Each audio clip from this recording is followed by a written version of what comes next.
Dios bendiga a cada una de las personas que ven esta predicación. Bienvenidos a este ministerio profético del Dios Todopoderoso. En esta oportunidad vamos a hablar de un tema que es necesario e importante conocerlo para cada una de las personas que son cristianas y para las no cristianas. Es decir, que este tema le es de interés para toda la humanidad. Por lo tanto, yo les pido que abran su mente y nos traslademos y naveguemos en lo que es las Sagradas Escrituras para poderlo entender. El tema que vamos a desarrollar en esta oportunidad es la sexualidad bíblica. Para ello vamos a tratar de darle respuesta a 4 interrogantes. La primera es: ¿quién creó el sexo? La segunda: ¿cuál es el sexo agradable ante Dios? La tercera es: ¿cuál es el sexo que es desagradable y es una abominación ante su presencia?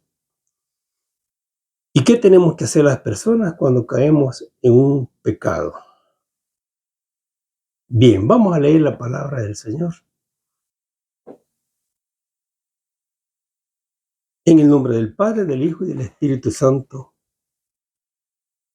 Y nos vamos a ir a Génesis capítulo 1, versículos 27 y 28. Y dice lo siguiente: Y creó Dios al hombre a su imagen, y a imagen de Dios lo creó.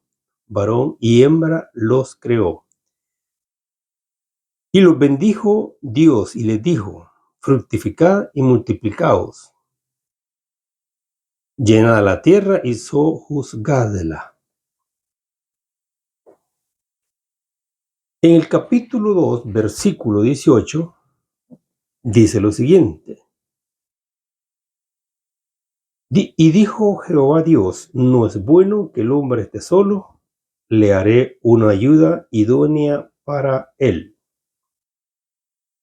En el 24 dice: por tanto dejará el hombre a su padre y a su madre, y se unirá a su mujer, y será una sola carne. Amén. Padre Celestial, en esta oportunidad, en este momento, yo invoco tu presencia espiritual, la de tu Hijo Cristo Jesús, la de tu Espíritu Santo, solicitándote, Padre, tomes el control de esta predicación de principio a fin, para que esta predicación sea perfecta, agradable y entendible para cada una de las personas que nos están viendo en las diferentes partes del mundo. Ayúdame, Padre, para que cada palabra que salga de mi boca sea tu palabra, Padre, no la mía. Que tu Espíritu Santo me guíe para que todo sea perfecto en esta predicación. Te lo pido y te lo ruego en el nombre de tu Hijo, Cristo Jesús. Amén y amén, Padre. Bien, con la lectura que acabamos de hacer, nos estamos dando respuesta a la primera interrogante: ¿quién creó el sexo? Bueno, permítame decirle que fue nuestro Padre Celestial, Jehová Dios de los ejércitos, quien lo planificó, lo creó, lo enseñó y lo aprobó. Cuando lo planificó antes de la creación.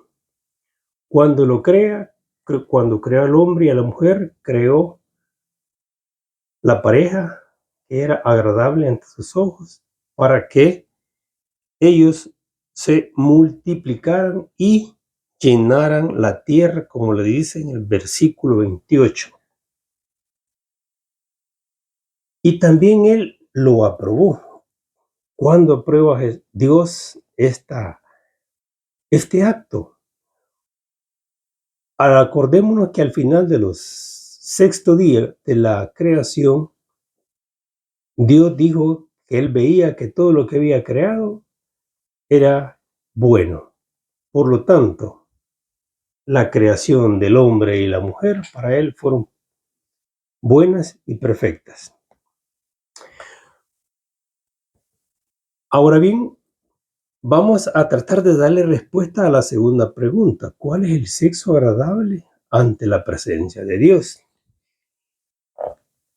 Y para ello nos vamos a ir a auxiliar de lo que nos dice Primera de Corintios, capítulo 7,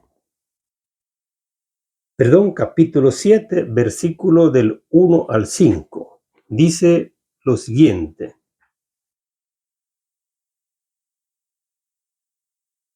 en esto a las cosas de que me escribisteis, bueno le sería al hombre no tocar mujer. Él lo hacía referencia porque él se había alejado de la sexualidad y estaba dedicado por completo a la obra de Dios. Por eso él creía que lo bueno sería no tocar mujer, para poder entregarse de lleno a lo que son las cosas de Dios. Pero como las necesidades biológicas de la sexualidad entre hombre y mujer es algo normal, es algo inevitable. Y por esa razón es que en el versículo 2, dice: pero a causa de las fornicaciones, cada uno tenga su propia mujer y cada una tenga su propio marido. Nuestro Padre Celestial dice que Él solo ha dado un hombre a una mujer y una mujer a un solo hombre. Es decir, una pareja, hombre-mujer, uno para cada uno. No dos, no tres, no cuatro. Y es ahí donde vamos dándonos cuenta cuál es las relaciones íntimas que le agradan a Dios. Estamos hablando de una relación perfecta entre hombre y mujer dentro del matrimonio. El capítulo 3 nos dice: el marido cumpla con la mujer el deber conyugal y asimismo la mujer con el marido. Es decir que nosotros como seres humanos,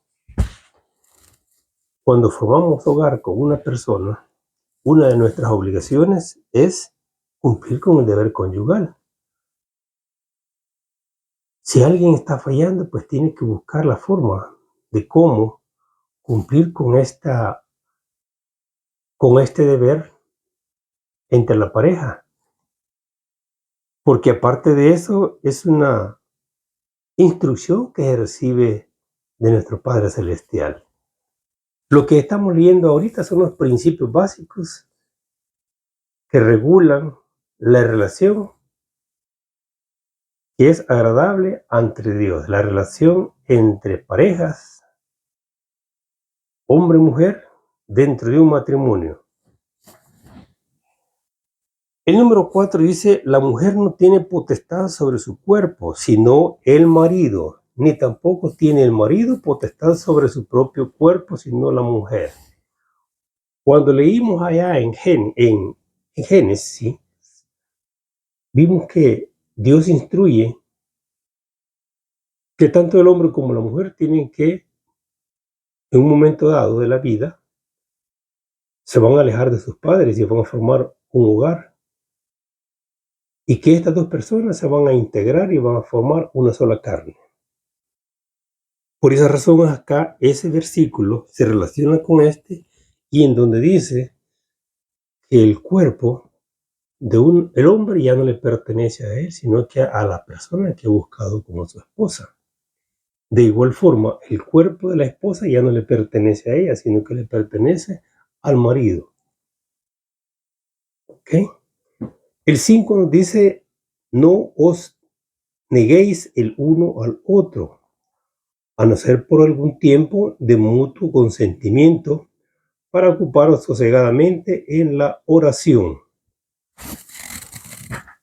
Miren, este principio es sumamente interesante, importante que lo conozcamos todos los cristianos y los no cristianos.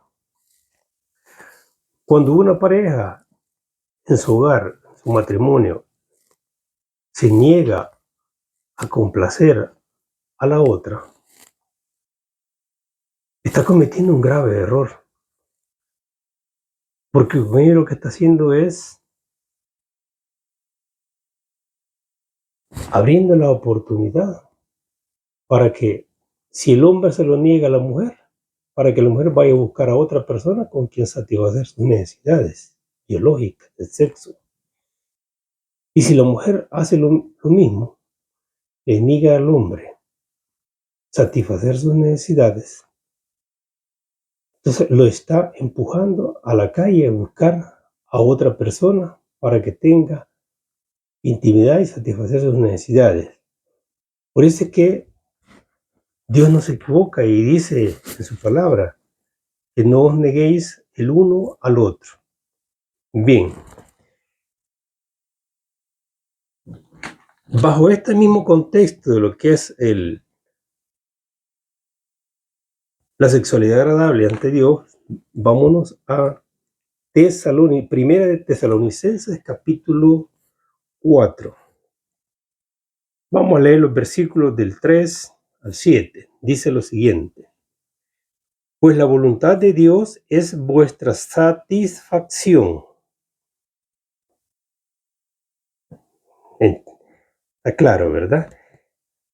Que os apartéis de fornicación.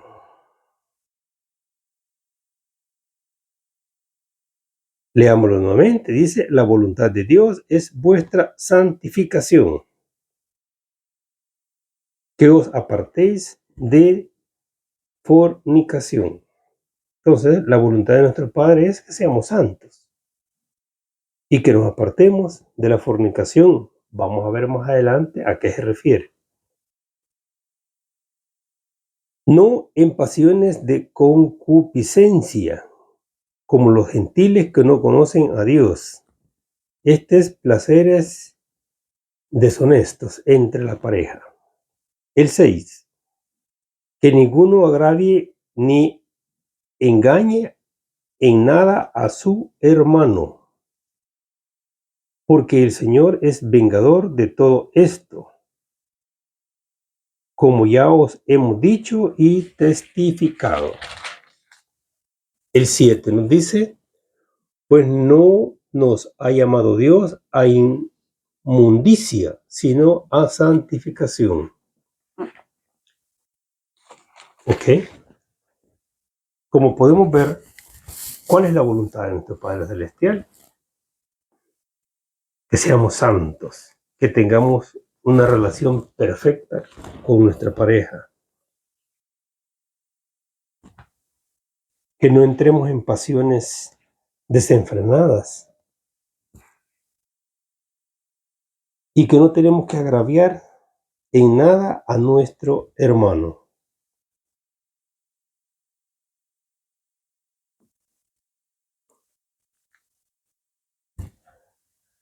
Uno de los aspectos importantes que tenemos que considerar nosotros es que para Dios tiene una gran relevancia lo que es el matrimonio,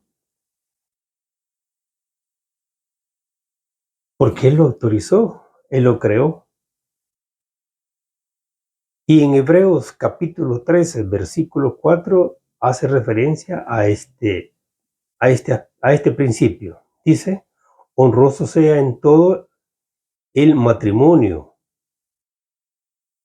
y el hecho sin mancilla, pero a los fornicarios y los adúlteros los juzgará Dios. Aquí hay tres aspectos que tenemos que rescatar. En primera instancia dice que honroso sea el matrimonio, es decir, que Él está dando la bendición al matrimonio. Y el hecho sin mancilla se refiere que no debe de haber en el hogar manchas de pecado, que el hombre le haya fallado a la mujer o que la mujer le haya fallado al hombre dentro del matrimonio. Por eso hacen la aseveración en lo que es, y dice que a los fornicarios y los adúlteros los juzgará Dios a través de su Hijo Cristo Jesús.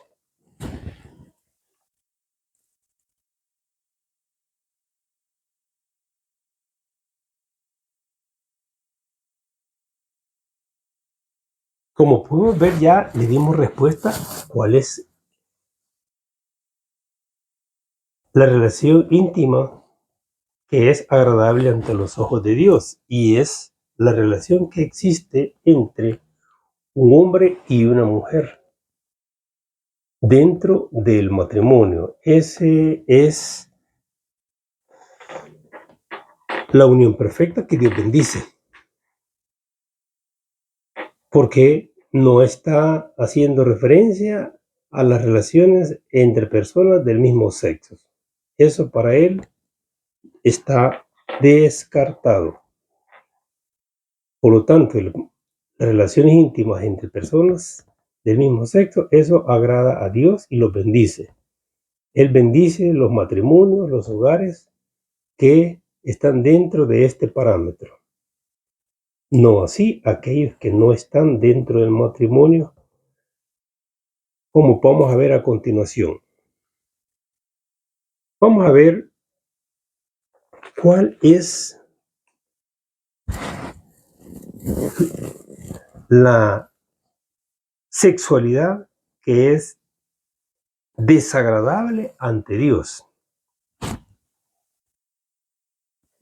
Vamos a leer algunos versículos que nos confirman esta pregunta que nosotros nos estamos haciendo ahorita para darle respuesta. Y nos vamos a ir a 1 de Corintios, capítulo 6, versículos del 12 al 20. Aquí es donde las cosas se ponen bastante feas, peludas, para las personas que están fuera del matrimonio. Ok, ¿qué es lo que son los principios que él da para que nosotros los entendamos? Que eso no le agrada a él. Capítulo 12 dice: todas las cosas me son lícitas, mas no todas convienen. Todas las cosas me son lícitas, mas yo no me dejaré dominar de ninguna. Este fue un comentario de parte del escritor, en donde hace ver, Pablo, en donde hace ver que él no se va a dejar dominar por las cosas del mundo. A eso está haciendo referencia. El 13 nos dice: las viandas para el vientre y el vientre para las viandas, pero tanto al uno como al otro las destruirá Dios. Es decir, las viandas son alimentos, son verduras. Entonces, tanto las verduras como el cuerpo dice que Dios los va a destruir. Pero el cuerpo no es para la fornicación, sino para el Señor. Miren qué interesante. El cuerpo no es para ir a fornicar, sino que es para templo de Dios. Sino para el Señor y el Señor para el cuerpo. El 14 dice: Dios, que levantó al Señor, también a nosotros nos levantará con su poder. El 15: ¿no sabéis que vuestros cuerpos son miembros de Cristo? Es decir, los cuerpos nuestros le pertenecen a Cristo. Y dice el 16: ¿o no sabéis que el que se une con una ramera es un cuerpo con ella? Porque dicen, los dos serán una sola carne. El 18 dice: huid de la fornicación. Nosotros tenemos que entender en esta oportunidad en qué consiste la fornicación. La fornicación es un tema bastante amplio. Entonces, Pablo nos dice: huyan de la fornicación, porque esta es las relaciones entre parejas que no son aceptables ante la presencia de Dios. ¿Qué ejemplos nosotros podemos poner sobre fornicación? Eso en todos los actos inmorales que existe, que realiza el ser humano. El primero de ellos es la prostitución. Las personas que se dedican a la prostitución pierden la bendición de Dios.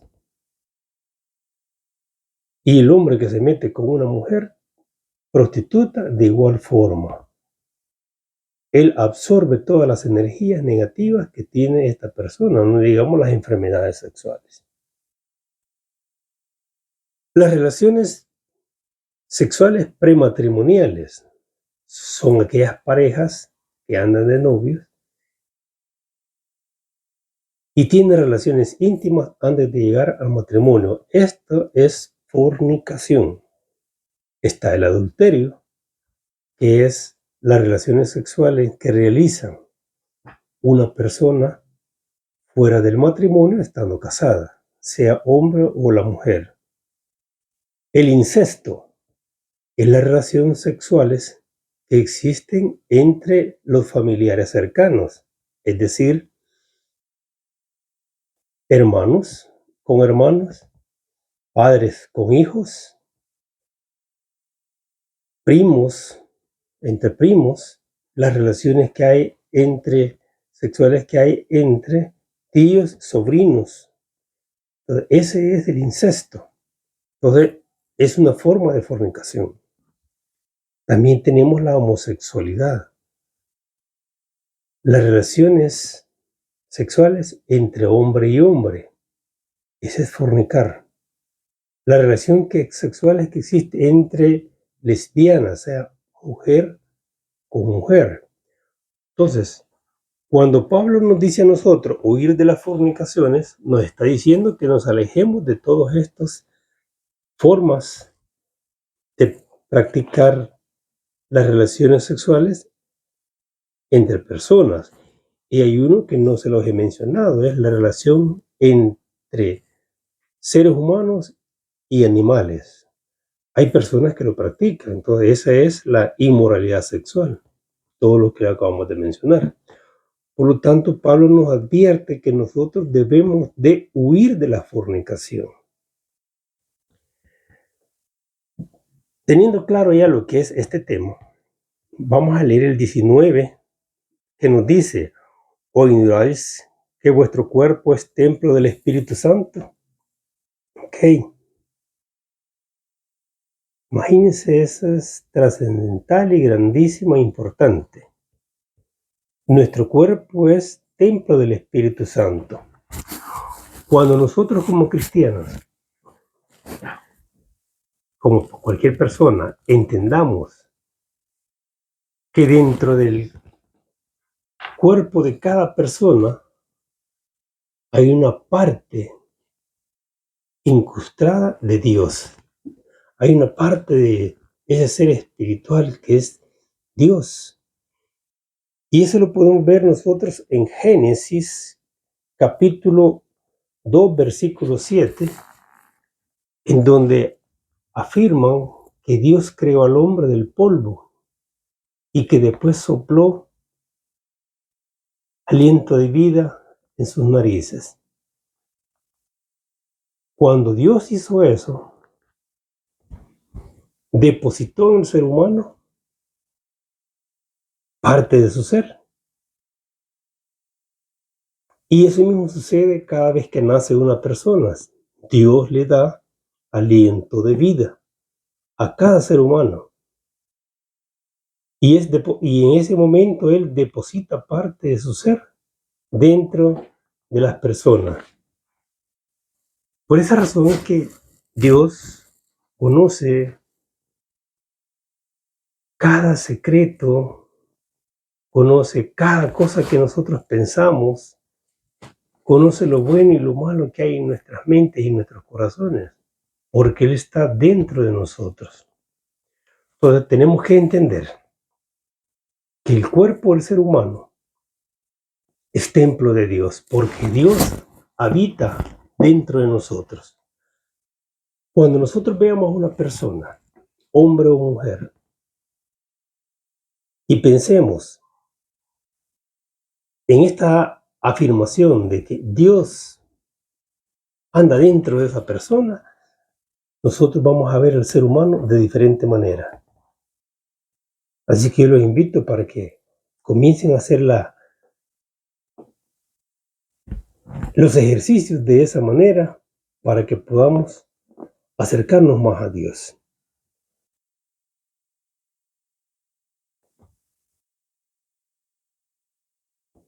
Así que con esto damos respuesta a la tercera interrogante, que es ¿cuál es el sexo que las relaciones íntimas que son una abominación ante Dios? Decimos que es la prostitución, las relaciones prematrimoniales, el adulterio, el incesto, la homosexualidad y el lesbianismo.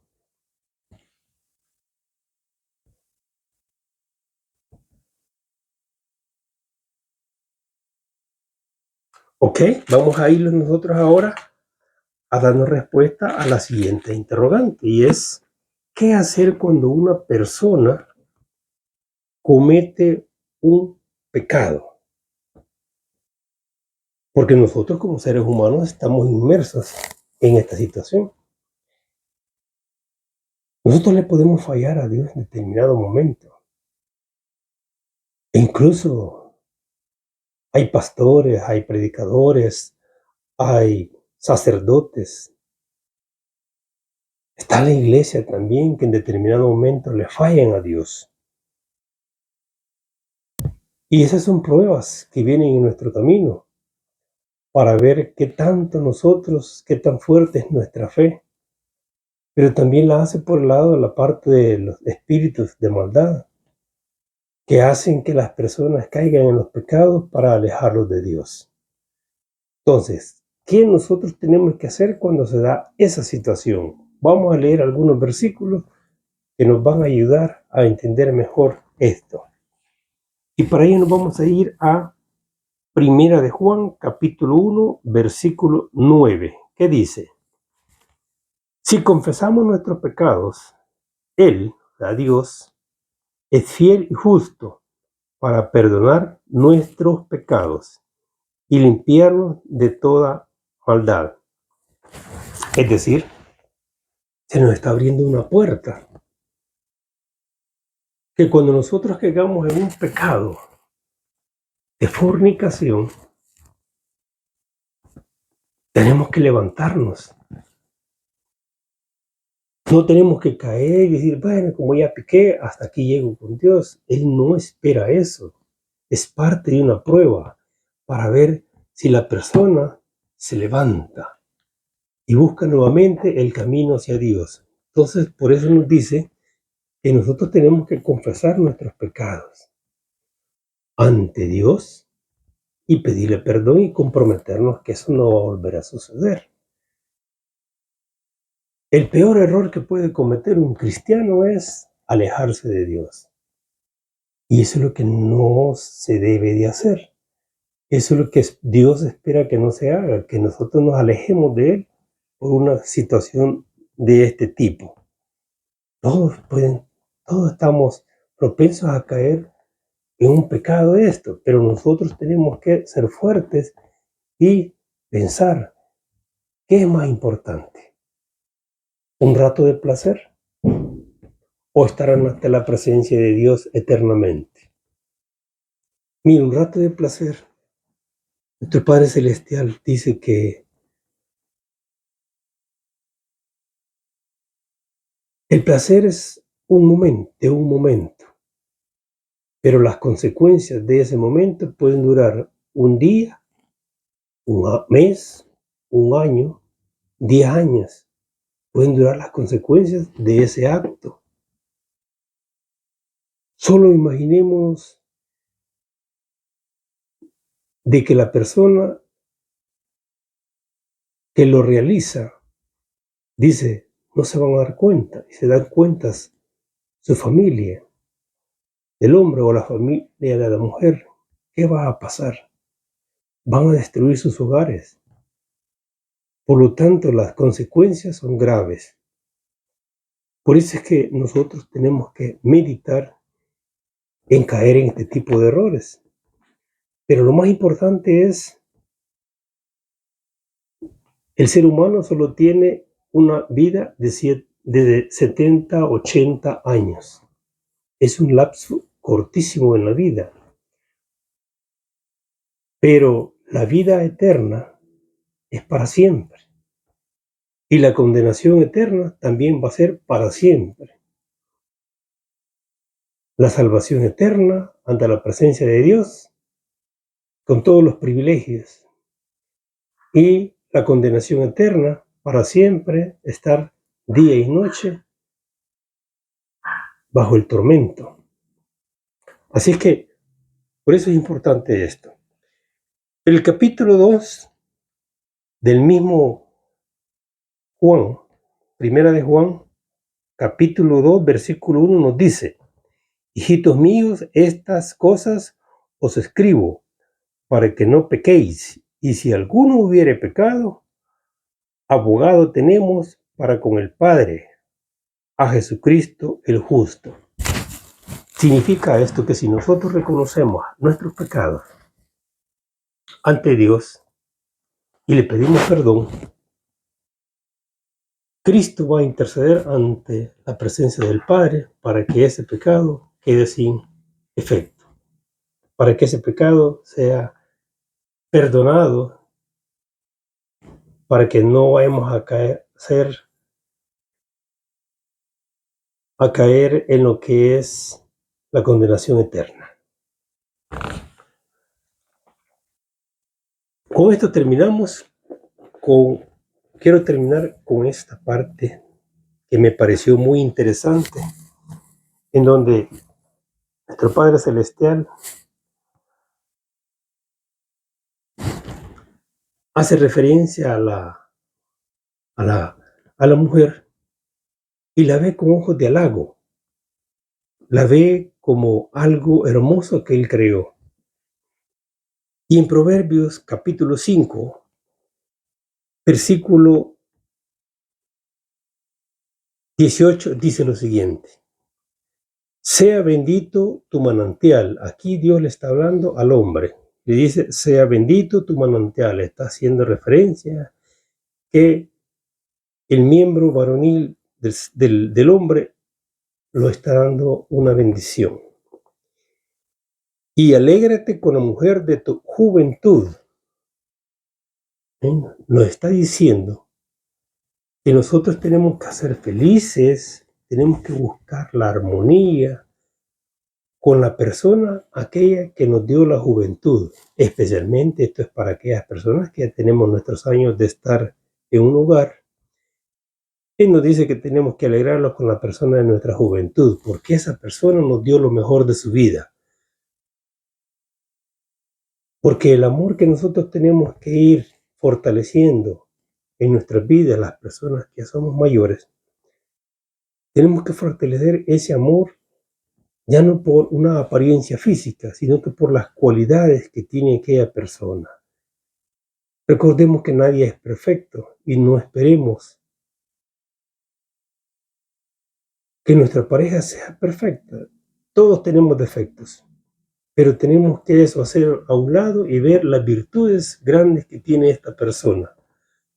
Y el amor nuestro ya no va enfocado hacia lo físico, sino a la parte interna de la persona que nos acompaña. El 19 le dice: como sierva amada y graciosa gacela. Imagínense, sierva amada y graciosa gacela. Un gran halago para la mujer. Sus caricias te satisfagan en todo tiempo. Y en su amor recréate siempre. O sea que tenemos que sentirnos felices con la persona que nos acompaña. Este es uno de los mensajes que quería transmitirles, que nosotros no tenemos que ser ingratos y porque ya nuestra pareja ya cambió físicamente, nosotros la vamos a hacer a un lado, ¿no?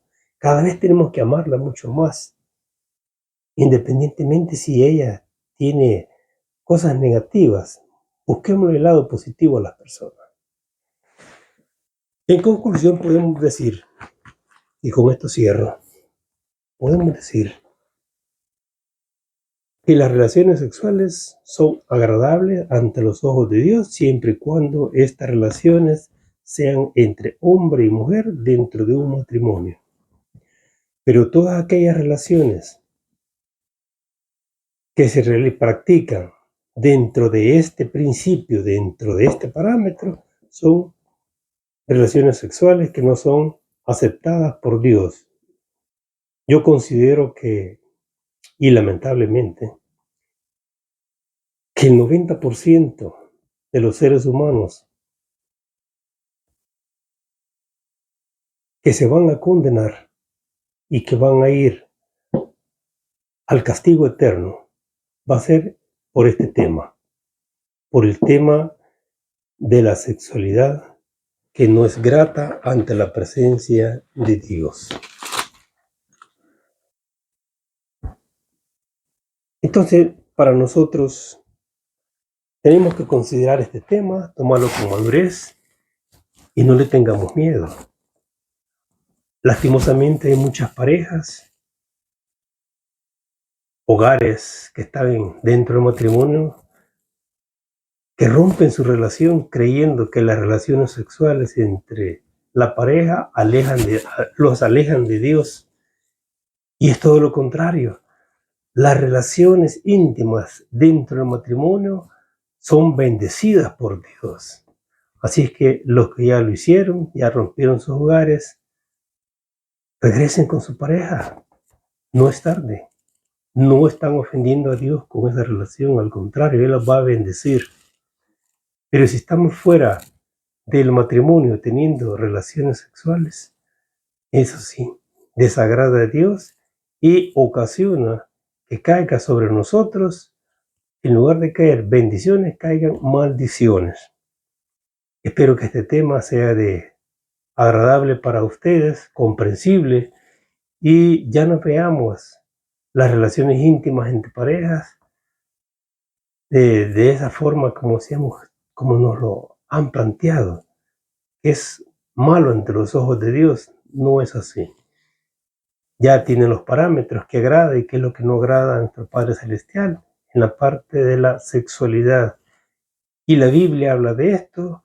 Hay más versículos al respecto, pero yo creo que con los que hemos visto nos queda claro este tema. Que Dios los bendiga y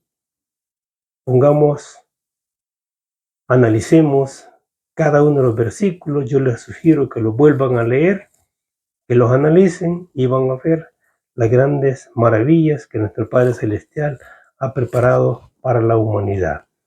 Que Dios los bendiga y feliz noche.